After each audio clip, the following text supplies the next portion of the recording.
everyone. Thanks for joining in. As you know, we at the University of Waterloo, the Waterloo Institute for Nanotechnology, where we are located at the University of Waterloo, acknowledges that the much of our work takes place on the traditional territory of the neutral Anishinaabe and Haudenosaunee people. Our main campus is situated on the Haldeman Tract, the land granted to the Six Nations that includes 6 miles on each side of the Grand River. We are really excited today to have the fall seminar, WIN seminar series, kick off with Professor Jason Hattrick Simpers, who is the professor at the Department of Material Science and Engineering at the University of Toronto. And he is also a research scientist at CanmetMATERIALS. He graduated from undergraduate in physics at Rowan University and a PhD in material science and engineering from University of Maryland. Prior to joining U of T, he was also a staff scientist at NIST. So we are really excited to have Professor Jason Hattrick Simpers here and talking about a very exciting and relevant topic about robots and how we can trust AI, given that there is a lot of interest in the Waterloo community about what artificial intelligence and human machine interfaces and so forth. So, Jason, the stage is yours, and welcome again to WIN. Hi, thank you so much for the introduction and the invitation. I'm really looking forward, as I wrote in the chat, I'm looking forward to the conversation. I look forward to your questions, your skepticism, your argumentativeness. I'm looking forward to the interaction. And so with that, let me make sure everyone can see my slides okay? I don't know if you're sharing right now. Okay, that can be remedied.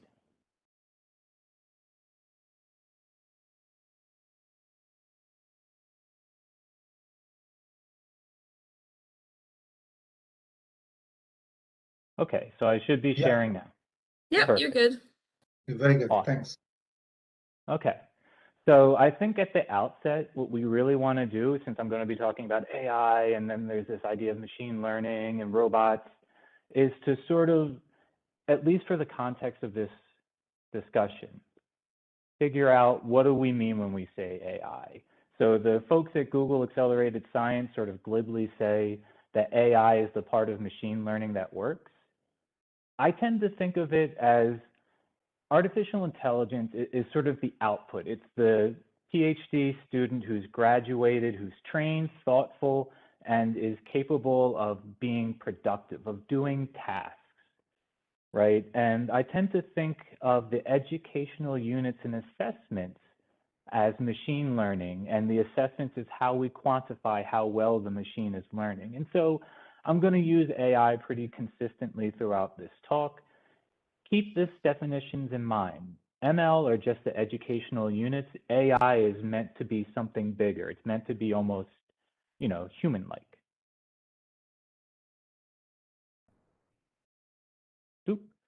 So just quickly on my current affiliation, right? At U of T, I'm a full-time faculty in the Material Science and Engineering department. There, I really focus on new materials discovery.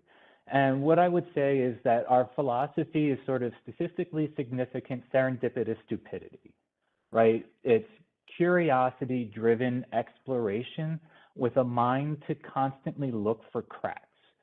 I love this quote from John Kahn: "Learn material science as it is taught. It will be useful for the exam, but note those rules that seem fallacious. They're a good career start." Right. And so for him, it was the idea of spinodal decomposition and how do you get that very fine microstructure. In our work, we're constantly looking for the place where our mechanistic understanding of materials and how they form breaks down or is in direct conflict with the models that we're generating through statistical methods. At NRCan, I'm about a 20% effort staff scientist.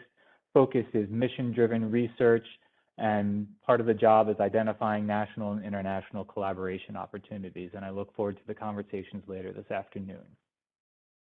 The lab at U of T, Bread and butter background, high throughput experimental materials discovery. We build autonomous research agents. We investigate, particularly from a material scientist standpoint, how do we form trust in these AIs that are driving our robots? And there's a very strong emphasis in my work. I feel very passionate about open science platforms, open data, open code, and making sure that the robots that we're developing aren't so cost prohibitive that we create this elite scientific Illuminati that control all of scientific productivity and ability to move things forward, but that we're generating tools that anybody who's interested in science can use to make new discoveries. So I'm here when you all know that material science is the basis of society. In fact, it's so important we name all of our important ages after the most technologically advanced material.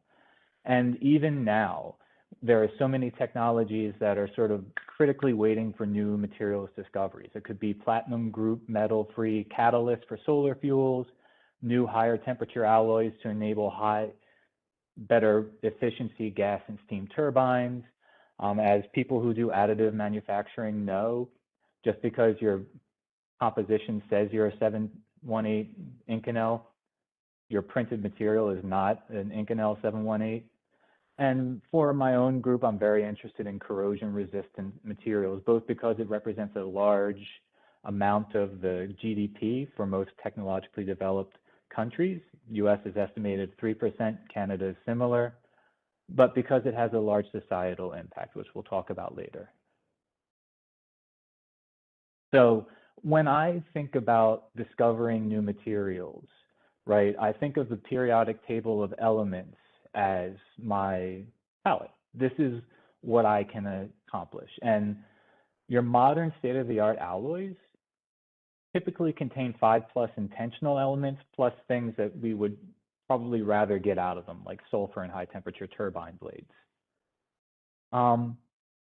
Problem is material scientists, as scientists in general, we're very conservative. Someone discovers a new material, perovskite, halide, solar materials, and everyone sort of clusters around in that region, trying to do local optimization, but not really drifting out too far. There are huge green fields of undiscovered materials with extraordinary properties waiting for us, but we kind of stay close to home.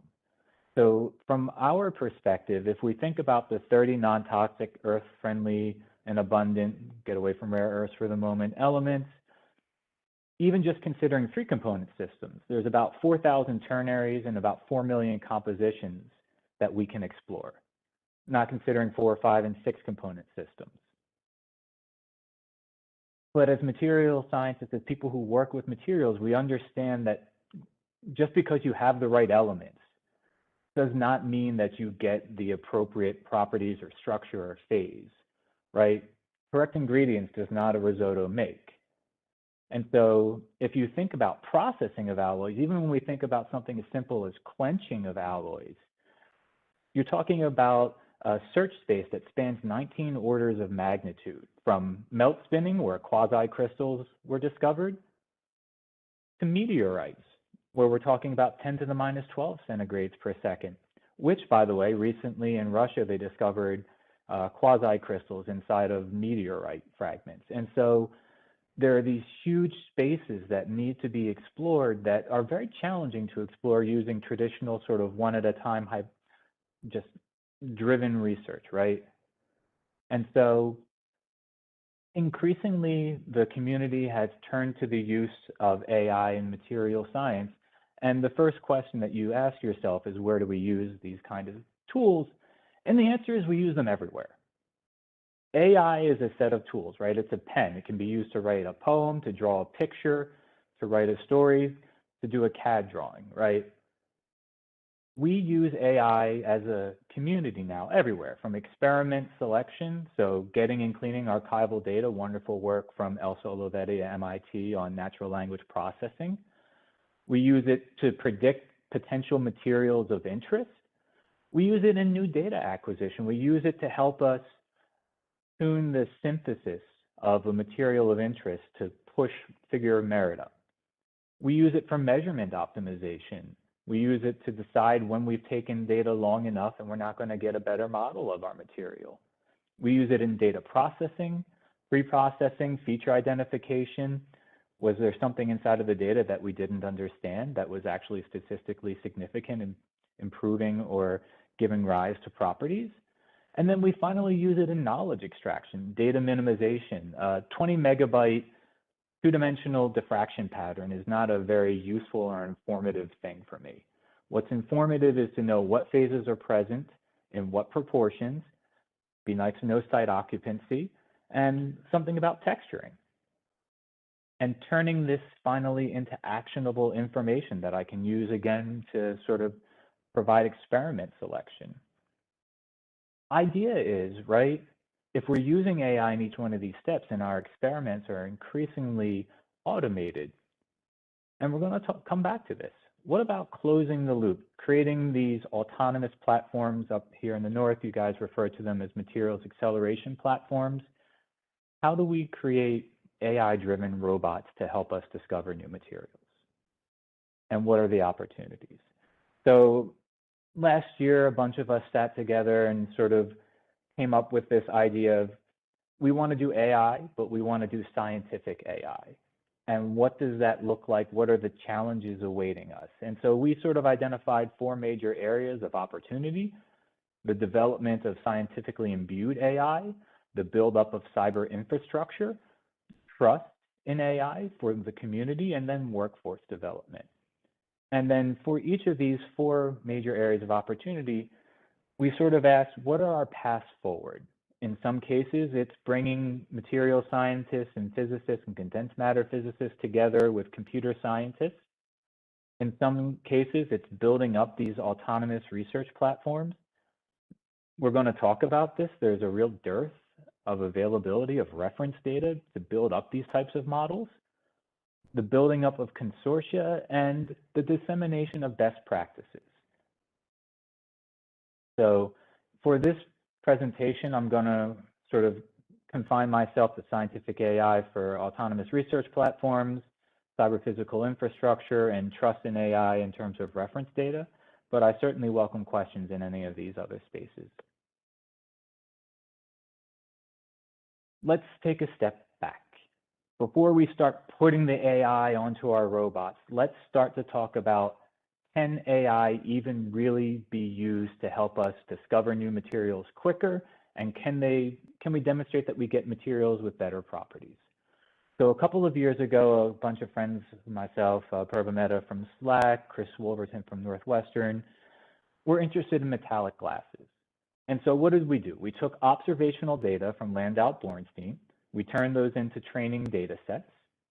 We took what we know about materials, both in terms of just elements and then how things can be used, what are some theories, some ideas that we have, heuristics around what types of combinations of properties help to make glasses. We used those to create attributes, and we trained machine learning models on the training set using those attributes. We were then able to generate predictions for all possible ternary combinations of elements, right?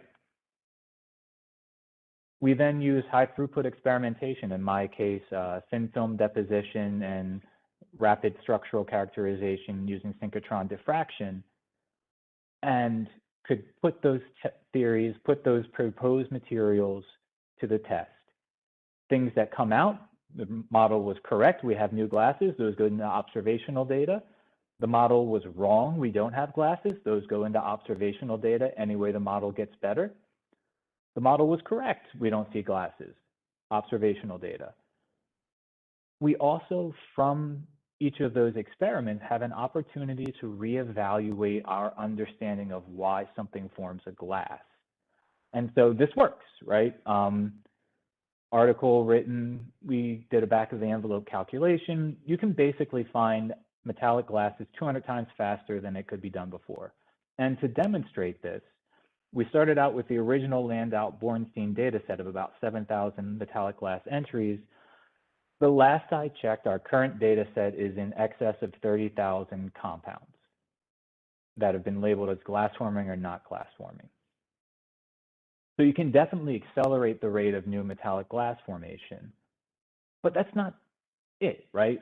You want to find new materials with incredible properties. And so this is an example of a system that's currently under review, where we were able to find a set of metallic glasses that were almost as hard, comparably as hard, and as wear resistant as diamond-like carbon depositions.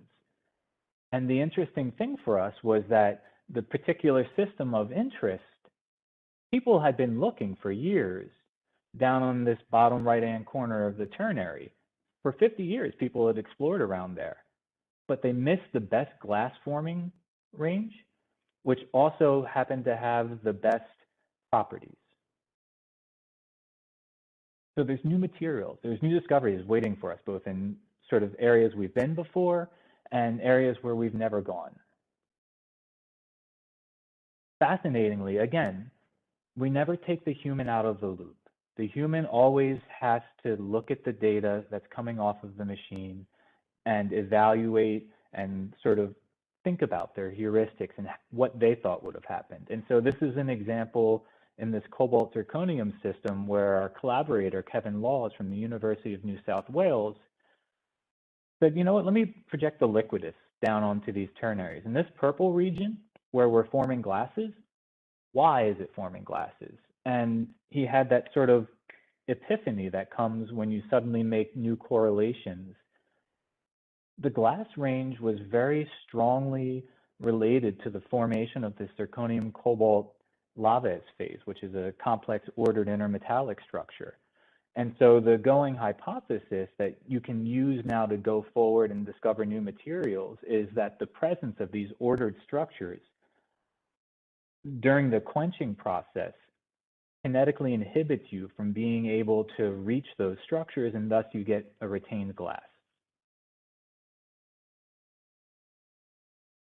That's awesome. We can use AI and HTE together. We can discover materials 200 times as fast, sorry.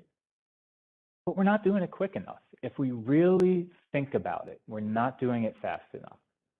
So this is an example of a thermoelectrics project I'm working on with Northwestern, UMD, and Stanford and SLAC. In that, we were doing synthesis and processing at University of Maryland and NIST. We were doing thermoelectric characterization at NIST and then structural characterization on the beamline at SLAC. Awesome. Great team. Awesome work. Really interesting materials coming out of it. Model validation latency pre-COVID was 4 ternary systems per month.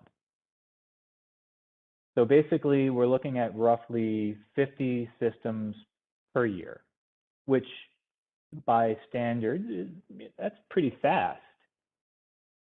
Model training and prediction latency, however, was just 1 day for all reasonable systems. And so you sort of have to ask yourself, am I the rate limiting step? My ability to synthesize, characterize these samples outside of the loop of the AI, am I now the rate limiting step? And if I am, how do I accelerate that? Right? We need scalable synthesis and characterization that matches AI lead generation. And so, yes, autonomous material science makes sense, right? You have this sort of outside of the loop initialize where you define objectives, specify constraints, provide prior knowledge. This is very much the human providing the sensing for the field that we're going to let AI and our robots sort of explore. We then allow the computer with sometimes human interaction to predict, explore, and exploit, and decide, plan, what's the next experiment to run. It runs the experiment using some sort of a robot, makes, characterizes, maybe it simulates. It then does the analysis step and iterates on that loop until it reaches its objective, whatever its objective was decided upon, at which point it concludes. It's achieved its objective. It's going to now report out the knowledge, not just to us, the person that's sitting outside of the computer, but it needs to be in a findable, accessible, interoperable, and reusable or fair format so that the entire scientific community benefits from the lift, which it does by updating the externally facing repository. Very blue skies, right? We can put AI on a robot and we're going to discover all sorts of great materials and it'll work. There's still challenges. There's data and metadata capture, particularly standards sitting around there. How do you quantify uncertainty for something that's traditionally as squishy as synthesis? Characterization is no less squishy and needs its uncertainty quantified. How do you propagate that uncertainty through the models? How do you quantify the uncertainty of the model, right? How do you integrate science or physics or our heuristics into the model in some meaningful way so that your sample is not asking you to arc melt magnesium in air? What does the infrastructure look like? So I want to just take a half a second and let's think about this. 2 months ago, I was sitting in my basement in Toronto, typing code to program an AI,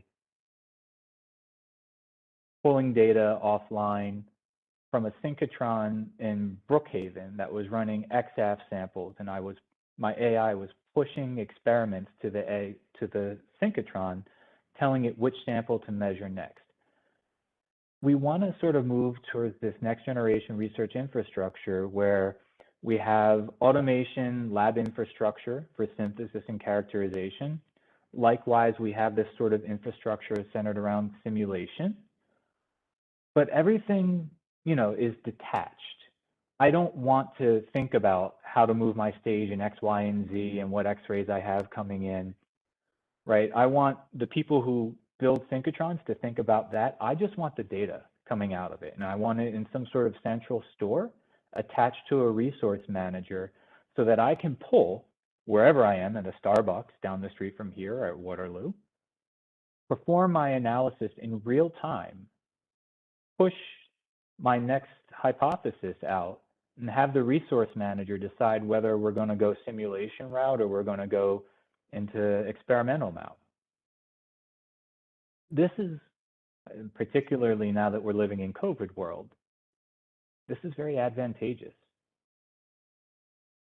Okay, so let's start talking about tactile robots, things that I'm building, right? So material application, I'm generally interested in corrosion resistance. As I mentioned previously, there's a big GDP reason for that, and it spreads across multiple sectors of the economy.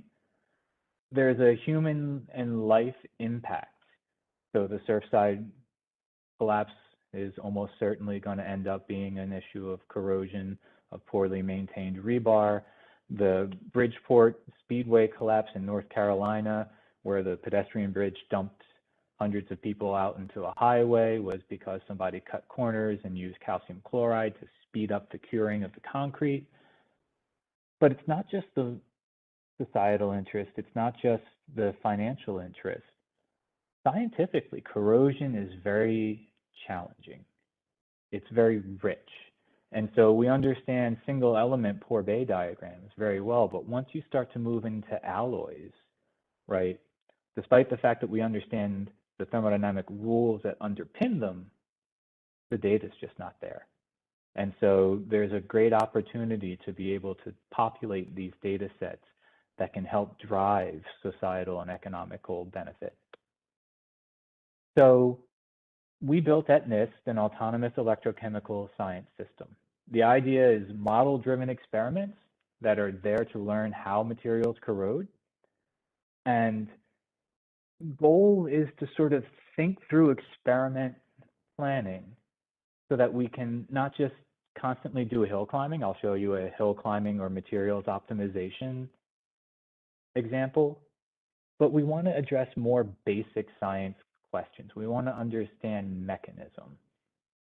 And so this is our scanning droplet cell. It's basically a scanning electrochemical cell where we can pump fluid and then deposit where that little black O-ring is on the bottom of the cell. Oops. sorry, I meant to right click so that I can pull up the pointer. So this is the business part, right? Everything else is just moving solutions and getting electrodes into position. This little black O-ring on the bottom is where we actually do our electrode deposition and our subsequent characterization of the samples we've deposited. And so one of the things that you can do is a multi-parameter optimization. You can put some films down, interested in nickel tie aluminum system because they're good amorphous materials, could be used to coat stents. You're going to plate, you're going to do a polarization curve where this is a measure of how rapidly your material degrades, particularly this passivation current, and also the stability of the oxide that you're forming that passivates your material, the slope of this line. Run automated analysis, and now you can do what's called Gaussian process regression, right? The advantage of doing GPR, keeping an eye on time, is that I don't need a massive data set to start. I don't need thousands or hundreds or tens of data points to start. I can warm start my algorithm with just 4 points or 3 points, right? And now I can propagate my model. I can do either uncertainty, oh, gotta get rid of that. I can get rid of either, I can track either uncertainty or I can hill climb. I can look for the best possible material, so-called exploitation or exploration, try to get the best possible model. But I can let my robot pick the spots that it's going to make its measurement on next. And I can get a complete understanding of where is my material oxide most stable in the titanium corner, where is my current the lowest, that's over where there's aluminum. And now I can ask the question, I want both. What's the best possible version of this? And so I can do a Pareto optimization, or I can look for the Pareto frontier and run the set of measurements that sort of maps this little line that says this is the lowest current you can have for the lowest possible slope. And we can do this, and you will see tons of papers of people hill climbing. Another thing that we can ask, and this goes back to my idea that I'm always looking at composition, processing, structure. What is the structure of my material and processing? And so we can do something like phase mapping. So the idea here is this blue thing represents a 3-inch silicon wafer that I have a composition spread on. So I've got a couple hundred different compositions deposited locally across the wafer. Each one of these red dots represents a different point where I can make a measurement. I can run diffraction, get this 2-dimensional diffraction pattern I referred to earlier. Convert to chi theta, convert chi theta to theta, not chi, sorry, integrate out chi. Look at my diffraction pattern, do some data processing and conditioning, and then use machine learning, unsupervised machine learning, typically in this case, hierarchical clustering, spectral clustering, to identify which diffraction patterns are most similar to one another and use that as a proxy for where are my different phases in my ternary diagram, basically labeled by cluster number. This is cool. This is something that we've been doing since I was a graduate student, always after the fact. So we'd run an entire wafer, it would run for 48 hours on our Bruker. When it was all done, we could do a little bit of pre-processing, cluster, and then when we get down into doing Rietveld refinement, we only have to worry about grabbing 1 or 2 representative diffraction patterns from each of the data sets. We can do this with robots too. And so let me pause the movie because I want to walk you all through this. So this is an example of autonomous phase mapping. And so the idea is we've got a vanadium tantalum oxide binary composition spread, so a bunch of different compositions of vanadium and tantalum. This figure, by the way, is courtesy of Brian DeCoste at NIST. And we want to map the phase diagram as a function of composition and of temperature. And so what Brian said was, hey, let's I want a budget. I'm not going to do more than 2 measurements per temperature above room temperature. Room temperature is free, but once we start heating, there's a lifetime associated with the heater. I only want to do 2 points per temperature, and I can only go one direction. I can only go up. And so we run the diffraction. We use a Gaussian process classifier to identify the different ranges. So low temperature, low symmetry, high temperature, high symmetry, mixed range. Here are the supposed boundaries. Your AI selects its next spot to measure, runs the measurement, recalculates the classifier. Actually, in this case, it's done 2 temperatures. Recalculates the classifier. Here's where I think the boundaries are. Let's measure here. And continues until you've reached your maximum temperature, at which point you have what looks like a phase diagram for a material undergoing a high temperature to low temperature phase transformation. We're missing that last frame. That's fine. Actually, you know what? I like that.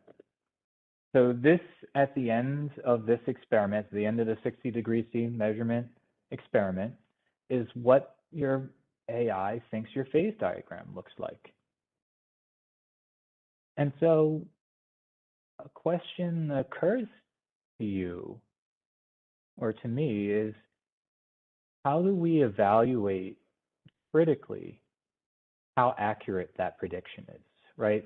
How do I trust that prediction? And particularly, you know, we've got this issue where our archival data is often reduced to nominals, right? So if I think about the case of metallic glasses, Landau-Bornstein's a fantastic book. It's got 7,000 different ternary compounds that are predicted to either be glass or not glass, but it doesn't have the original data, right? It doesn't, it might have this ternary phase diagram. I don't believe it does, but it actually doesn't have the primary data that was used to generate the classification of metallic glass or crystalline. And in fact, if I'm interested in nickel tie aluminum and I go back into the literature and I find the original paper, you know, they looked at like 50 compounds, which is impressive, but only 4 of the diffraction patterns remain. And so I have an unquantified uncertainty on their classification of each one of these compounds as to whether or not they're glasses. That is not captured in Landau-Bornstein, but I'm using that to make model predictions. And I mean, to be worse, the figure on the left, they're all glasses. They wouldn't be, most of them wouldn't have been using the criteria that we use with the synchrotron diffraction. And then we have this other sort of confounding problem where ground truth kind of comes in different flavors, right? There's real ground truth. As scientists, we believe in causality, right? There's a set of rules that determine the state of matter and its interactions. We can never know those rules with absolute precision. We live in the world of tilde ground truth, right? And so we determine the tilde state of this material using rules for interactions that are somewhat oversimplified, Bragg's law, idealizations of the state of the material, rules for the arrangement therein. And then we take those labels that we generate and we hand them to an AI. For an AI, ground truth is whatever we tell them it is. It assumes the labels are infallible and that your data actually obey these underlying AI assumptions, statistically distributed, right? But we know that ground truth is unknowable, so we approximate. We take a diffraction pattern of this material. We say it's crystalline because we see nice diffraction patterns. But then the user bias, you know, who do you believe, the 2-time Nobel Prize winner or the 1-time Nobel Prize winner? Is it a quasi-crystal or is it just a hideously twinned crystal? Your AI doesn't know the difference. It's going to use the laws that you set forward to make the attribution. Okay, so how do we critically evaluate this? So here's an idea. Here's a data set and a problem. So this is vanadium niobium oxide. We took basically an exhaustive set of diffraction across composition and temperature. And we said, all right, we're going to give it to 5 human experts in the analysis of HTE diffraction patterns. And we're going to give it to 4 machine learning experts. And we're not going to start off comparing them across. We're going to compare inside each one of the groups.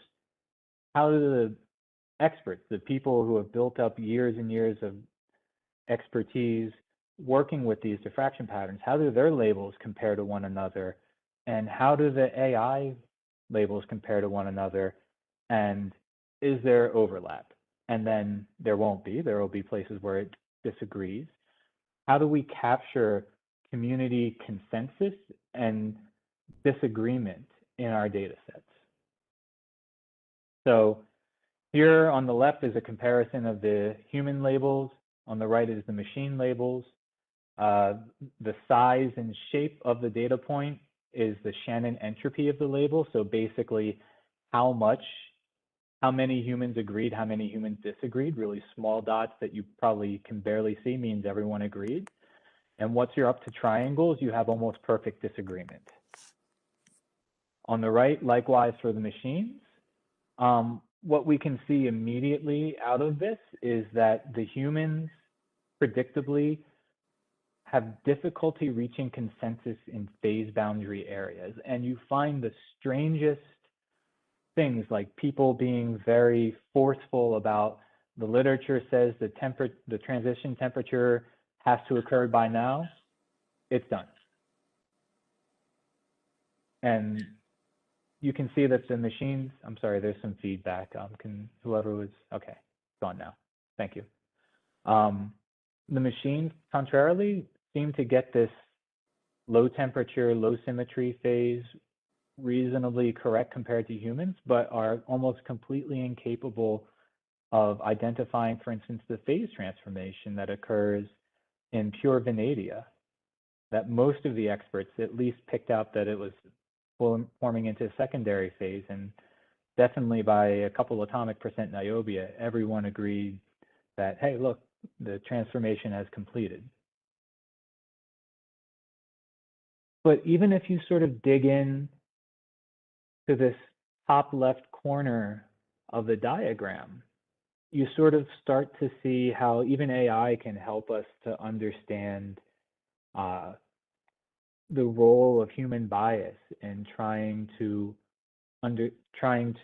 make attributions in the presence of imperfect and oftentimes noisy data.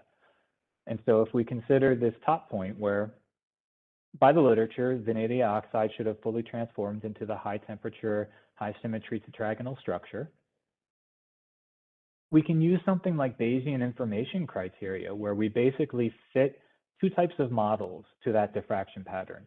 One assuming 2 peaks, one assuming a single peak, and then whichever one has a lower Bayesian information criteria, that should be the hypothesis that at least statistically holds sway. And so in this particular instance, the 2-phase model seems to be better representative of the actual diffraction pattern as compared to the single peak method. But there's caveat, right? Even using this type of technique, is that just a little bit of elevated noise? Was the sample slightly misaligned? Was the spot of the sample, was the spot of the diffraction pattern a little bit over onto a secondary sample, maybe a little bit higher in vanadium? Were the samples fully thermally equilibrated at 70 C after 10 minutes of sitting at temperature? And so there's this tension between what we think of as good science and human bias, and this sort of use of purely statistical tools has to sort of be brought into alignment with our understanding of the world. All right, I want to skip that particular slide because I've set up really nicely now the idea of imbuing, I've set up the tension. You've got purely statistical models that tell you one thing, you've got humans and scientists who have been doing things for years, who are telling you separately, how do we bring our scientific heuristics back into bear inside of AI? So let me give you another example. So say you have a physical process, some response. So this is Hall patch, right? So grain size is the x-axis, ultimate tensile strength is the y-axis. You take some data, you can fit a Gaussian process regression model to that data, and you'll get nice, tight uncertainty bands around the data points. And then where there's not data, the model will gleefully extrapolate and try to approximate how well quantified its error is. It's going to extrapolate poorly. We understand that. Conversely, we have physical models like Hall-Petch relationship that says that ultimate tensile strength is going to go as 1 over the square root of grain size mod some constants.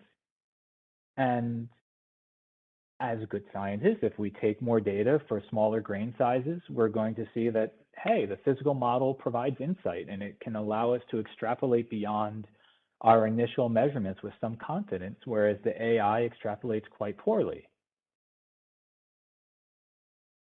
However, despite the fact that AI models extrapolate poorly, physical models extrapolate, they work until they don't.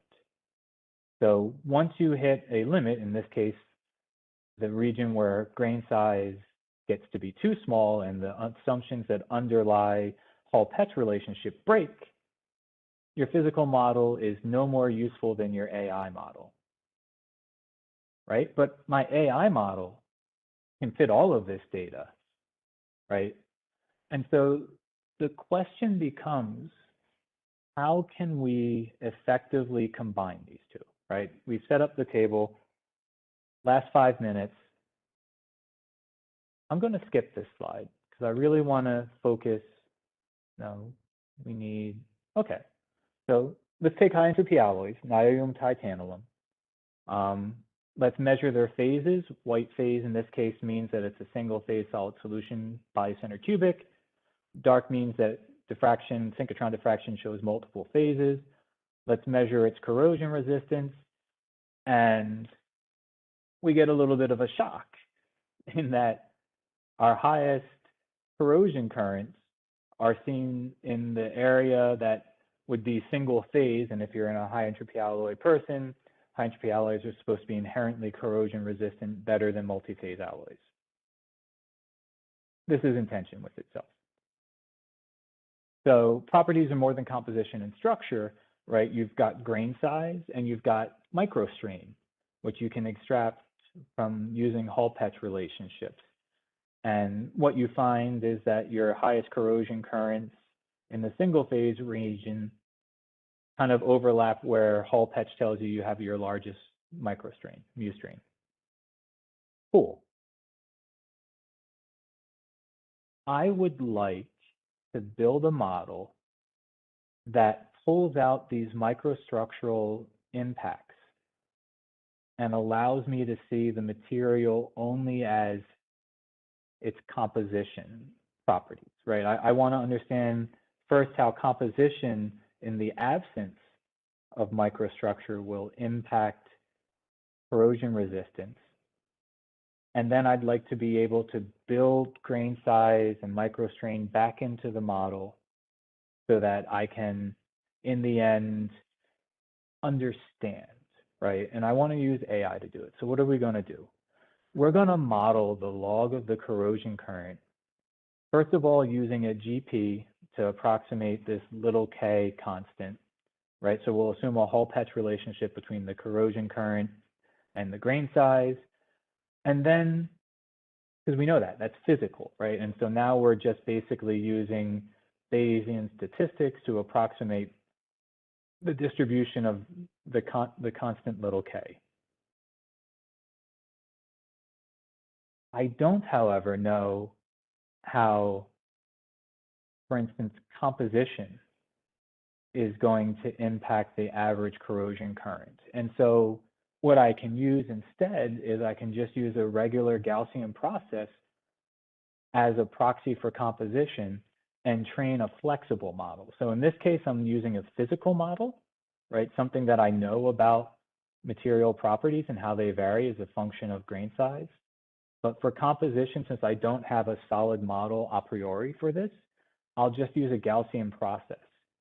And so what this enables us to do is extract out this 1 over square root of d relationship, get this k constant, which is in principle also a function of composition, although that's not captured here, and then pull out merely the corrosion current as a function of the composition of the alloy and get a more fundamental understanding of how our material works, and then ask the question, you know, as I change the grain size, how do the potential regions of maximal corrosion change? So this is an example, but it's not the only example of combining AI and scientific heuristics or scientific rules to generate something that not only teaches you to climb a hill to find the spot on your wafer that has the lowest possible corrosion current, but also allows you to understand why, in your particular observation, you saw a property that was exceptional, either good or bad. So I want to sort of sum up my slides, and it looks like I'm doing pretty well for time. And these are ideas that I've been sort of in my head the entire time throughout the presentation, and I want to make them explicit for you. How robots are going to teach us to trust AI. The first thing is that the data that comes off of them is born digital and structured and contains all of the metadata that the person who programmed the robot thought was important. Unknown unknowns aside, at least it's all contained at this point. So you have soup to nuts provenance, and individual users now have the ability to not only look at your labels for why you thought this material was awesome, but also make their own inferences, identify their own rules. You have a homogeneous data source. Anybody who's been in any field knows that there's always some group whose properties for their materials are always factor of 2 better than everybody else's. And that's cool, that's awesome. They might be an awesome group, right? But when I'm going back to build models from literature data and I'm using a heterogeneous data source, how do I identify someone's data that is truly exceptional from being outliers? Likewise, if 10 groups have all looked at the same alloy and they've all processed it identically, but they have a huge variance, order of magnitude difference in properties, which one do I trust? A homogeneous data set, at least the models you're building are self-consistent and you don't have this lab-to-lab variation. Human run-to-run errors are eliminated. I've mixed chemicals. I've mixed chemicals in 10 by 10 arrays of beakers. It's really easy to lose focus, lose concentration for a moment, make an error, and then get something that is exceptionally different from all of the other materials around it and not know why.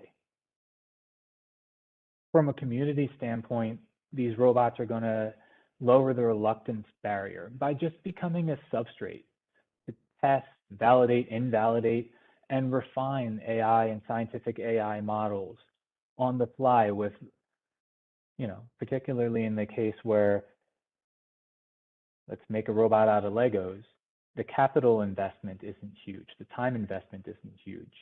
You have a thing in front of you that you were able to build. You bought an OpenTrons. You have a substrate to work on this and identify, and it works, what are its strengths, what are its weaknesses, and what are the follies of the community in terms of how they even build their models. And I think finally, they encourage us to rethink our assumptions about what drives material stability, what drives properties, and allows us to explore the green fields around the materials that we're currently interested in, find things that are new, or find things that violate why we thought this material should have an interesting property. And finally, they're going to democratize science, right? If you have automated software with an orchestrator and a data set, and you can provide users access to the orchestrator and thus have an opportunity to run experiments, anyone in the world at any university who has a good idea and who can defend it can try out their idea, maybe discover something new. With that, I'm happy to conclude my talk, and I'm really looking forward to the conversation. Thank you so much for your attention. Terrific talk, Jason. Very informative. Really enjoyed it. I don't exactly work in this area, but definitely it was quite thought-provoking.